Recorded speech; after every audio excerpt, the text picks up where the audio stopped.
حامیم تنزیل الکتاب من اللہ العزیز العلیم غافر الذنب وقابل التوب شدید العقاب ذی الطول لا الہ الا هو الیہ المصیر. یہ کل 3 آیات ہیں. 3 آیات آپ پڑھیں اور گنتے جائیں.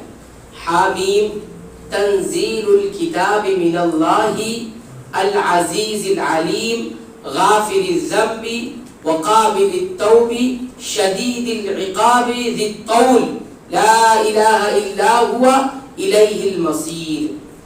یعنی یہ 8 اللہ رب العالمین کا تعارف کروایا گیا ہے. اللہ رب العالمین کے 8 تعارف یہاں پر کروائے گئے. یعنی اللہ تعالیٰ کی معرفت میں ہم اللہ رب العالمین کو جانیں کہ وہ کون ہے اللہ رب العالمین. تو ترجمہ دیکھیے. حامیم تنزیل الکتاب کتاب کا نازل کیا جانا اتارا جانا من اللہ اللہ ہی کی جانب سے. یعنی یہ قرآن حکیم اتارا گیا ہے کس کی جانب سے؟ من اللہ اللہ کی جانب. کون اللہ؟ وہ اللہ کون ہے؟ اس کی صفات کیا ہے؟ کیسے ہم اس کو پہچانیں؟ تو اللہ تعالیٰ فرماتے ہیں من اللہ العزیز جو عزت والا ہے. العزیز قوت والا ہے. العلیم ہر چیز کو بخوبی جاننے والا ہے. ٹھیک ہے. غافر الذنب تمام گناہوں کو چھپانے والا ہے مغفرت کرنے والا ہے. غافر الذنب وقابل التوب اور توبہ قبول کرنے والا ہے. شدید العقاب اور سخت سزا دینے والا ہے. اس کے بعد فرمایا گیا ذی الطول فضل والا ہے. پھر فرمایا لا الہ الا ہو اس کے سوا کوئی معبود نہیں. الیہ المصیر اسی کی جانب لوٹنا ہے. کتنا تعارف ہو گیا؟ 8 معرفت اللہ رب العالمین کی معلوم ہے. اب اور غور کریں.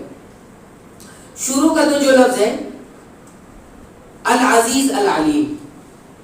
تو العزیز سے معلوم ہوا کہ اللہ رب العالمین بہت قوت والا ہے بہت عزت والا ہے. اور العلیم سے معلوم ہوا کہ ساری باتیں اس کے علم میں ہوتی ہیں.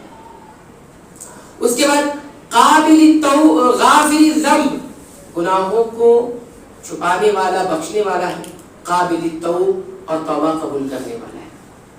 اس کے بعد شدید العقاب سخت سزا دینے والا ہے. اور اس کے بعد ذی الطول فضل والا ہے. دیکھیے اللہ رب العالمین کئی ایک تعارف آئے.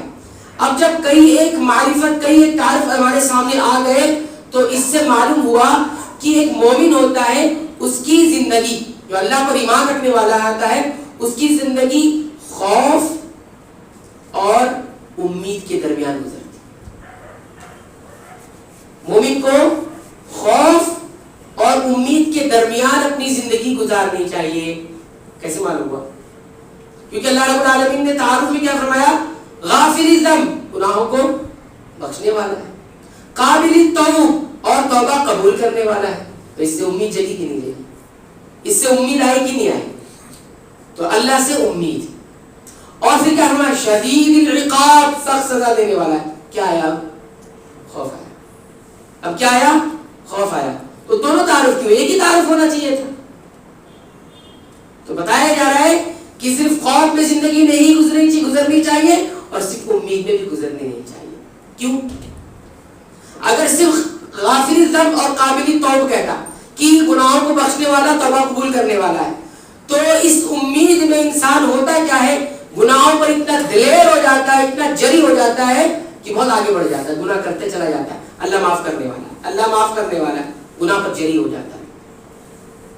گناہ پر کیا ہو جاتا ہے؟ جری ہو جاتا ہے. اور صرف یہ کہا جاتا ہے شدید العقاب سخت سزا دینے والا ہے. صرف عزیز ہے بہت قوت والا ہے بہت غلبے والا ہے. تو انسان اللہ کی رحمت سے مایوس ہو جاتا ہے. اور مایوسی بھی کفر ہے.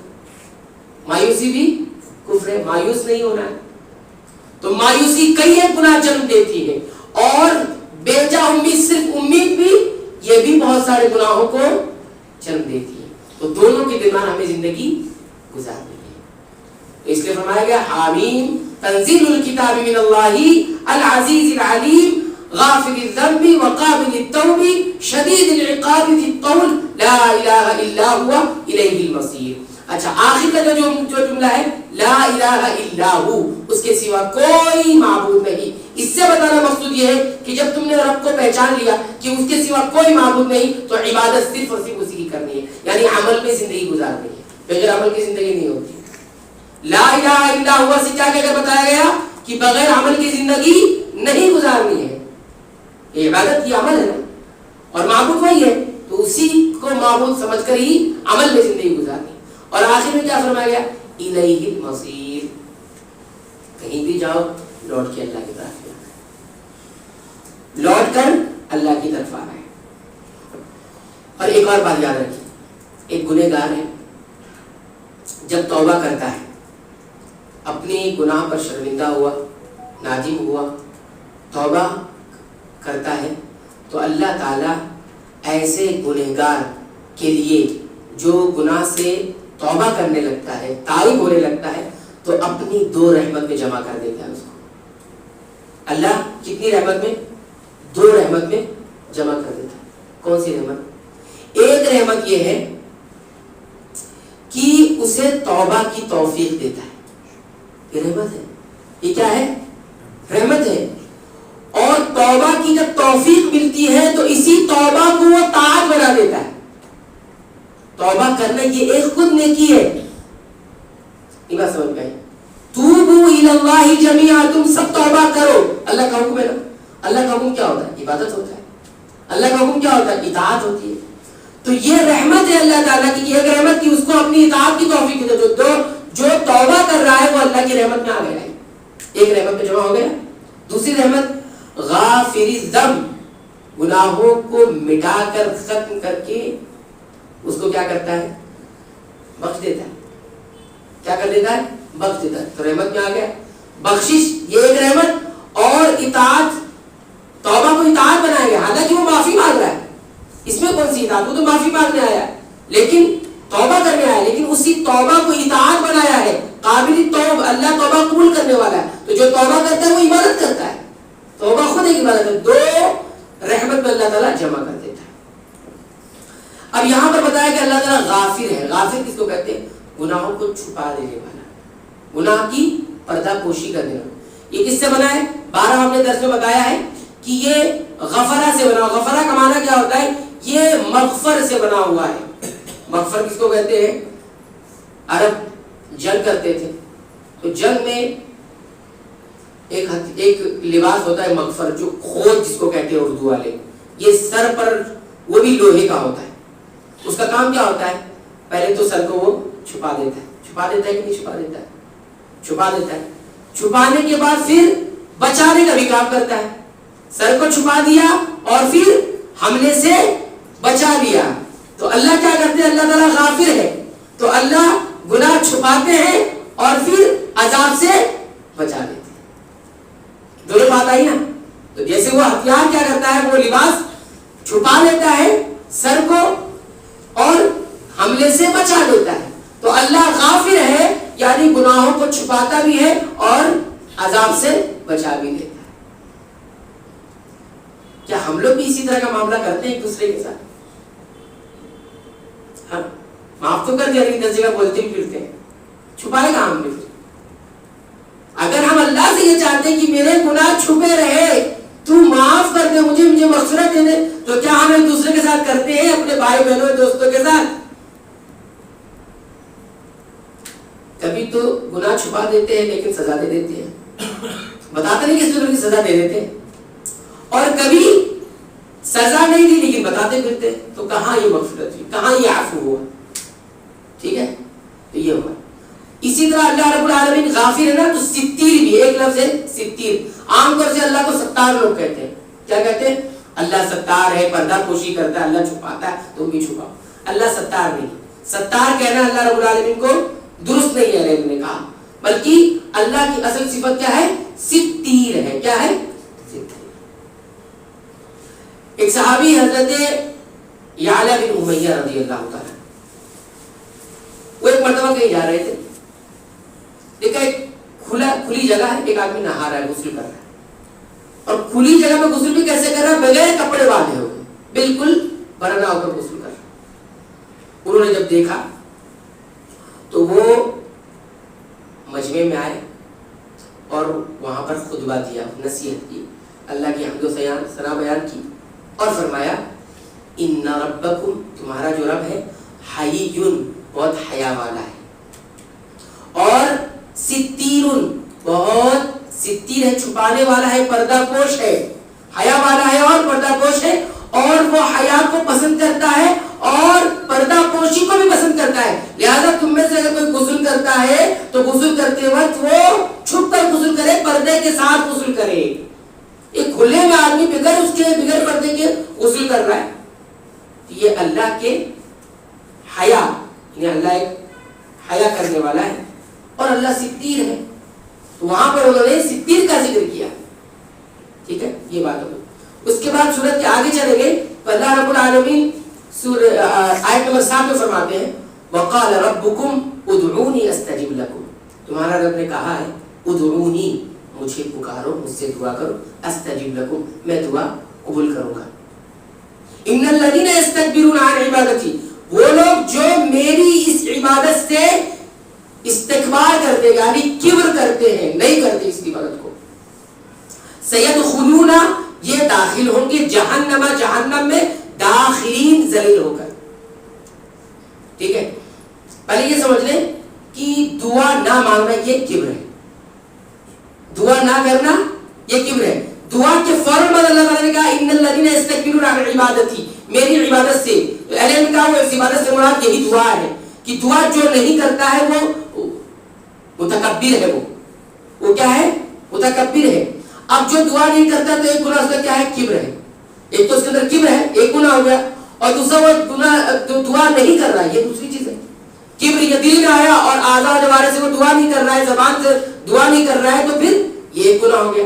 تو دو سزا ملی۔ سیدخلون، یہ داخل ہوں گے، کیوں جا رہے؟ اپنے عمل کی وجہ سے، اس لیے کہا سیدخلون، یہ داخل ہوں گے جہنم، جہنم میں، داخلین ایک الگ صفت بتائی گئی، ذلیل ہو کر، جہنم میں داخل ہو کر چلے گئے، ہو گیا، لیکن ذلیل ہو کر کیوں؟ کیونکہ پہلا گناہ کیا تھا ان کا؟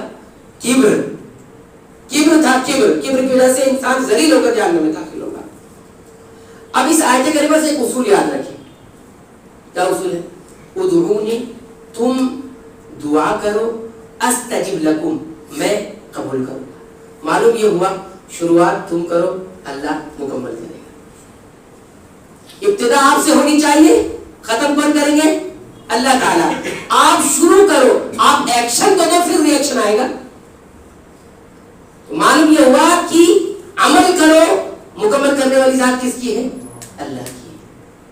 شروعات آپ سے ہونا چاہیے۔ حدیثوں میں اس طرح کے مفہوم آتے ہیں، اللہ تعالیٰ کہتا ہے تم ایک بالش کھاؤ گے، میں ایک کھاتا ہوں گا، تم چل کر آؤ گے، میں دوڑ کر آؤں گا۔ شروعات آپ کو کرنی ہے، ابتدا آپ کو کرنی ہے۔ اس لیے علم کہتے ہیں ادعونی، اللہ نے مطالبہ آپ سے کیا کہ تم دعا کرو، استجب لکم، میں قبول کروں۔ تو ابتدا آپ سے ہوگی، اصول یاد رکھیں ہر چیز میں، ہماری طرف سے جب ابتدا ہوگی تبھی اللہ کی نعمت آنے گی، تبھی اللہ کی مدد آنے والی، تبھی اللہ اسے مکمل کریں گے۔ ہم شروع ہی نہ کریں، ہم قدم ہی نہ بڑھائیں، ہم کچھ کریں ہی نہ اور سوچیں سب کچھ ہو جائے، تو ایسا نہیں ہونے والا۔ ادعونی استجب لکم۔ اچھا، دعا قبول ہوتی ہے؟ بعض لوگ کہتے ہیں دعا قبول ہی نہیں ہو رہی، کتنے دن سے دعا کر رہے ہیں۔ یہاں پہ اتنا کہا گیا کہ دعا کرو، بس کب کرو، کیسی کرو، بس دعا کرنا ہے، دعا قبول ہوگی۔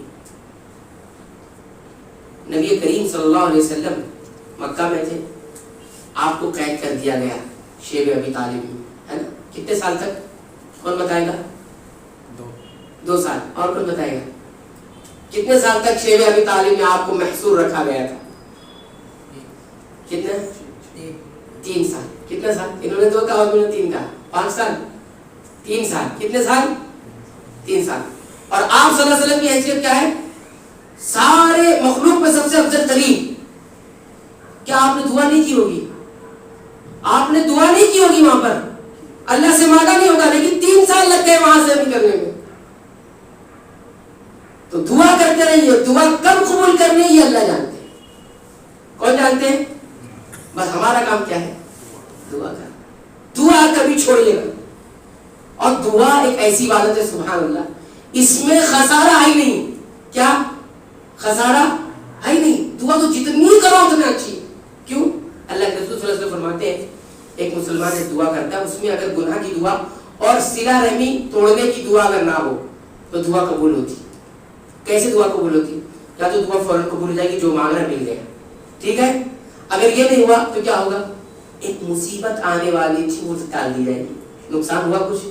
اچھا یہ بھی نہیں ہوا تو اللہ تعالیٰ اس دعا کو ذخیرہ کر کے آخرت میں رکھ دیا. سبحان اللہ. پھر کیوں بولتے دعا قبول نہیں ہوئی؟ ہے دعا قبول ہوئی؟ ہوئی نا دعا قبول. مومن کی مسلم کی دعا قبول نہیں ہوتی. ہاں موانع جو ہے، رکاوٹ جو ہے، اس کو دور کرنا پڑے گا، نہیں تو تینوں جگہ سے لاس ہو جائے گا پھر. ٹھیک ہے. ایک تو دنیا میں اللہ تعالیٰ دے دیتے ہیں، تب تو آپ نے بولتا دعا قبول ہو گئی. مالا تھا دولت مل جائے، مل گئی، بولتا قبول ہو گئی. کیا بولتا ہے؟ قبول ہو گیا. اچھا مالا دولت نہیں ملی تو بولتا قبول نہیں ہوا. کیسے قبول نہیں ہوا؟ جب اللہ تعالیٰ کہہ رہے ہیں کہ بہت ساری مصیبت آنے والی تھی وہ نہیں آئی آپ کے اوپر، بیماریاں، مصیبت، بلا اور نہ جانے کیا کچھ آنے لگتا ہے. تو اندازہ ہے کیا دعا مانگا کوئی قبول ہی نہیں ہو رہی؟ کیسے قبول نہیں ہو رہی؟ کتنے بیمار پڑے ہوئے ہیں، کتنے قرض میں پڑے ہوئے ہیں، کتنے نے اپنوں کو کھو دیا ہے، کتنوں کو کیا کیا بیماریاں لگی ہوئی. یہ سب آپ کو لگی ہے، یہ کس وجہ سے ہے؟ آپ کی دعا کی وجہ سے. یہ ہے آپ مانگ کچھ اور رہتے کہ اللہ جو آپ کو نہیں دینا تھا وہ نہیں دیا ہے آپ کو. تو دعا مقبول ہوئی کہ نہیں مقبول ہوئی؟ اور اگر یہ دونوں نہیں ہو رہا ہے، مصیبت بھی آ رہی ہے، جو مانگ رہے وہ بھی نہیں مل رہا ہے، تو آپ پھر خوش رہیے، آخرت میں اللہ تعالیٰ رکھ دی ہے. سبحان اللہ. اللہ تعالیٰ کہیں سے اس میں لاسنگ ہے. ایسی دعا وقال ربکم ادعونی استجب لکم، جب اللہ نے کہا میں قبول کروں گا تو اللہ قبول کر رہے ہیں نا. اس لیے دعا میں کبھی بھی کنجوسی نہیں کرنی چاہیے، کبھی بخیلی نہیں. کچھ مت کرو، دعا تو کرتے ہی رہو، ہر وقت دعا کرتے رہو. ٹھیک ہے. اس کے بعد آگے بڑھیے. ایک اور بات اس میں یہ کہہ دوں، اہل علم نے یہ بھی کہا ہے کہ موسیٰ اور ہارون ہے نا، ان دونوں نے بھی کس کے خلاف دعا کی تھی؟ فرعون کی. کہتے ہیں ان کی دعا کب قبول؟ اللہ نے قرآن میں ذکر کیا ہے کہ ان دونوں کی دعا کو قبول کیا. تو فرعون غرق ہوا کہ نہیں؟ ڈوبا. دعا کب کی تھی معلوم ہے؟ اہل علم کہتے ہیں دعا کو قبول ہونے میں 40 سال لگے. ان کی دعا کے 40 سال بعد فرعون غرق ہوا ہے. تو کیا بولیں گے؟ دعا قبول نہیں ہو رہی تھی. اللہ کو جب دعا قبول کرنا ہے جب ہی دعا قبول کریں گے، لیکن ایسا نہیں ہوگا کہ دعا قبول. دعا ہونی چاہیے، وہ مقبول ضرور ہوگی. 40 سال لگے. امام جریج کہتے ہیں 40 سال لگے ان دونوں کی دعا کو مقبول ہونے میں. کہ فرعون غرق کب ہوا؟ 40 سال کے بعد غرق ہوا. اس کے بعد آگے چلیے. سورہ حامیم سجدہ ہے، جس کو سورہ فصلت بھی کہتے ہیں. اللہ تعالیٰ فرماتے ہیں آیت نمبر 34 میں وَلَا تَسْتَوِي الْحَسَنَةُ وَلَا السَّيِّئَةُ، نیکی اور برائی برابر کبھی نہیں ہو سکتی. ایک نیکی اور ایک برائی دونوں برابر نہیں ہو سکتی. ادفع باللتی ہی احسن، تمہاری ذمہ داری یہ ہے کہ تم برائی کو دور کرو اچھائی سے. ادفع باللتی ہی احسن. کیا ہوگا ایسے کرنے سے؟ اگر آپ برائی کو بھلائی سے دور کرتے تو کیا ہوگا؟ فَإِذَا الَّذِي بَيْنَكَ وَبَيْنَهُ، کہ آپ دیکھو گے کہ آپ کے اور اس کے درمیان، جس کی برائی سے، جس کی برائی کو آپ دور کر رہے ہیں، اس کے درمیان عداوتن، آپ اور اس کے درمیان کوئی عداوت، کوئی دشمنی ہے تو کیا ہوگا؟ فَإِذَا الَّذِي بَيْنَكَ وَبَيْنَهُ عَدَاوَةٌ كَأَنَّهُ وَلِيٌّ حَمِيمٌ، وہ تمہارا ولی دوست بنے گا، حمیم اور جگری دوست بنے گا. آج ہم جگری دوست بنانے کا ہنر نہیں جانتے، دشمن بنانے کا ہنر بڑا جانتے ہیں. قرآن حکیم کہتا ہے دوست بنانا سیکھو. کأنہ ولی حمیم، وہ تمہارا جگری دوست بنے گی. کب؟ جب آپ اس کی برائی کا جواب بھلائی سے دیں گے. اتنی بڑی صفت ہے. اب آگے اللہ تعالیٰ کیا کہتے ہیں؟ وما یلقاها الا الذین صبروا، یہ جو صفت ہے نا کہ برائی کا جواب بھلائی سے دینا، وما یلقاها، اس کو نہیں حاصل کر سکتے الا الذین صبروا، مگر وہی جن کے اندر صبر ہے. صبر کریں گے تو ان کو یہ صفت حاصل ہو جائے گی. اچھا، وما یلقاها الا ذو حظ عظیم، اور یہ وہی حاصل کر سکتے ہیں ذو حظ، جو نصیب والے ہوں گے، اور عظیم، بڑے نصیب والے ہوں گے. جن کو اللہ نے بڑا نصیب عطا کیا ہوگا ان کے. اگر ہم چاہتے ہیں کہ ہم کو اللہ بڑا نصیب دے دے تو یہ صفت پیدا کر لیں. اچھا، اب اس سے بڑی بات آپ سنیے. یہ صفت پیدا کرنا چاہتے ہیں، کون کون پیدا کرنا چاہتے ہیں یہ صفت؟ کہ برائی کا جواب بھلائی سے دیں گے. کون کون پیدا کرنا چاہتا ہے؟ ہاتھ اٹھائیے نا, ہاتھ اٹھائیے. سب کمزور ہے لگ رہا ہے, روزہ رکھ رکھ کے کمزور ہو گئے. ارے ہاتھ اٹھائیے, قبولیت کی گھڑی ہے, قبول ہو جائے گا. دیکھیے حضرت انس بن مالک رضی اللہ تعالیٰ عنہ سے پوچھا گیا, آپ صحابی ہیں, خادم رسول تھے, اتنا سال نبی کریم صلی اللہ علیہ وسلم کی صحبت ملی آپ کو, ذرا اس آیت کی تفسیر بتا دیجیے, کون سا ایسا شخص ہوگا جس کے اندر یہ صفت ہوگی؟ ان کا جواب سنیں. انہوں نے کہا کوئی شخص آپ کے پاس آئے, آپ کو گالی دے, برا بھلا کہے, آپ کی برائی کرے, تو اس سے یہ کہو, کیا کہو؟ اس سے کہو اگر تم سچے ہو تو اللہ تعالیٰ مجھے معاف کرے. کیا؟ اگر تم, یعنی اس آیت کریمہ کی عملی تفسیر بتا رہے ہیں کہ عملی تصویر کون بنے گا. کوئی بھی شخص تمہارے پاس آئے, تمہیں گالی گلوچ غیبت چغلی اور نہ جانے کیا کیا کہے کہ اگر آپ اپنی اس بات میں سچے ہیں تو اللہ مجھے معاف کر دے, اور اگر آپ اپنی اس بات میں جھوٹے ہیں تو اللہ آپ کو معاف کر دے. کیا؟ اگر اگر تم اتنی اس بات میں سچے ہو تو اللہ مجھے معاف کر دے, میں غلط ہوں. اور اگر آپ اتنی اس بات میں جھوٹے ہیں, مجھے برا بھلا کہہ رہے ہیں, تو اللہ تعالیٰ آپ کو معاف کر دے. دونوں میں معافی, دونوں میں معافی. یہ اگر آپ کرنا شروع کر دیں, یہ کرنا اگر آپ شروع کر دیں, یہ صفت پیدا ہو جائے کہ ہر بھلائی کا برائی کا جواب آپ کس سے دینے لگیں گے؟ بھلائی سے دینے لگیں گے. اتنا تھوڑا سا گیپ ہونا چاہیے. اتنا گیپ نہیں ہوا تو مسئلہ پھر خراب ہو جائے گا. بولا کیسے اس نے, آنکھ کیسے دکھائی اس نے, میں کیا کوئی پاگل ہے؟ ہاں, مجھے کیا وہ ایسا سمجھتا ہے؟ اتنا بول کے ہم نے کیا کچھ بولتا ہے, کیا کچھ بولتی ہے. تو دوست بنانا سیکھے, دشمن بنانا نہ سیکھے. ہم نے دشمن بنانا سیکھا ہے, دوست بنانا نہیں سیکھا. یہ آیت کریمہ کہتی ہے وَلَا تَسْتَوِي الْحَسَنَةُ وَلَا السَّيِّئَةُ. یاد رکھیے, اچھا پہلے اصول بتا دیا گیا ہے کہ بھلائی برائی برابر نہیں ہو سکتی, آپ کو بھلائی کرنا ہے. وَمَا يُلَقَّاهَا إِلَّا الَّذِينَ صَبَرُوا وَمَا يُلَقَّاهَا إِلَّا ذُو حَظٍّ عَظِيمٍ. آخری بات کہنی ہے. اسی سورہ فصلت یا سورہ حامد سجدہ میں آیت نمبر 41 پڑھی, اللہ تعالیٰ فرماتے ہیں ان الذین کفروا بالذکر لما جاء. بلا شبہ وہ لوگ جنہوں نے ذکر یعنی قرآن کو جھٹلایا, ان الذین کفروا بالذکر لما جاء, جب قرآن ان کے پاس آیا. کافروں کا تذکرہ ہے, انہوں نے قرآن کو جھٹلا دیا. پھر آگے فرمایا وَإِنَّهُ لَكِتَابٌ عَزِيزٌ. یہ قرآن ایک کتاب ہے, عزیز بڑی عزت والی اور قوت والی ہے. کیا ہے؟ بڑی عزت والی اور قوت والی. کہتے ہیں کہ جتنا جتنا آپ قرآن سے قریب ہوتے جائیں گے اتنی اتنی عزت ملتی جائے گی. کیا؟ جتنا جتنا قرآن سے آپ قریب ہوتے جائیں گے اتنا اتنا آپ کو عزت ملتی جائے گی. یہ سبب ہے, قرآن سے قریب ہونا سبب ہے آپ کی عزت کا. اور جتنا جتنا آپ دور ہوتے جائیں گے اتنا اتنا آپ ذلیل ہوتے جائیں گے.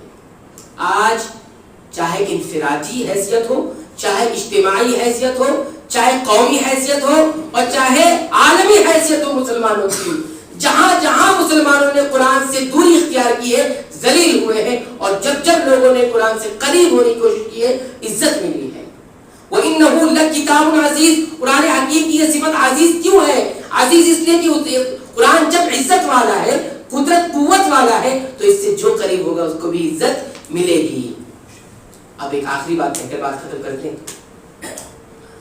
ہمارے لیے قرآن کو سمجھنا مشکل کیوں ہے؟ سوال. ہمارے لیے قرآن پڑھنا تو آسان ہو رہا ہے, قرآن سمجھنا مشکل کیوں ہے؟ نہیں یہ بات, قرآن سمجھنا مشکل ہو رہا ہے نا, یہ بات ہے کہ نہیں ہے؟ یہ بات ہے. کیوں ہے؟ وجہ یہ ہے کہ ہم قرآن حکیم کو اپنا فضل دیتے ہیں, اپنا افضل نہیں دیتے. اس وجہ یہ بات ہے, ہم قرآن حکیم کو اپنا فضل دیتے ہیں, اپنا افضل نہیں دیتے. فضل اور افضل میں کیا فرق ہے؟ فضل کہتے ہیں ہم قرآن حکیم کو اپنا بچا ہوا وقت دیتے ہیں, اپنا بہترین وقت نہیں دیتے. قرآن حکیم کو اپنا افضل ترین وقت دیں, قیمتی وقت دیں. ساری جوانی, سارا بچپنا دنیا کو, اور بوڑھے ہو گئے تو چلو قرآن پکڑتے ہیں. اور ایسے ہی تلاوت کا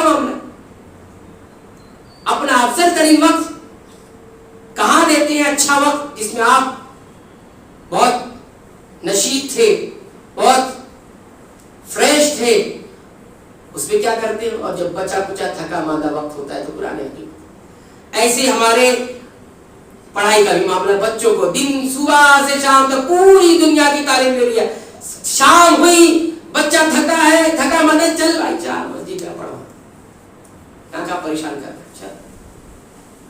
اسی لیے کہا گیا ہمارے لیے قرآن مشکل اس وجہ سے ہوا ہے کہ ہم نے اپنے اچھے وقت کو قرآن کو نہیں دیا, ہم نے بچا ہوا وقت دیا. کچھ نہیں, چلو یہی کرتے کام, بوڑھے کے بعد بھی کوئی وقت نہیں, چلو یہی کام کرتے. خوش ہو رہا ہے, بڑا اچھا کام کیا, ایسا کوئی نہیں کہ بہت غلط کام کیا, لیکن قرآن سمجھنے کے لیے اللہ نے یہ کہا کہ اپنا قیمتی وقت صبح فجر سے پہلے اٹھیے, سحری کا جو آج الحمدللہ اس میں اٹھے, اس میں قرآن کی تلاوت کیجیے, اس میں غور کیجیے, اس میں سمجھنے کی کوشش کیجیے, قرآن سیکھنے کی کوشش کیجیے, قرآن سمجھنے کی کوشش کیجیے.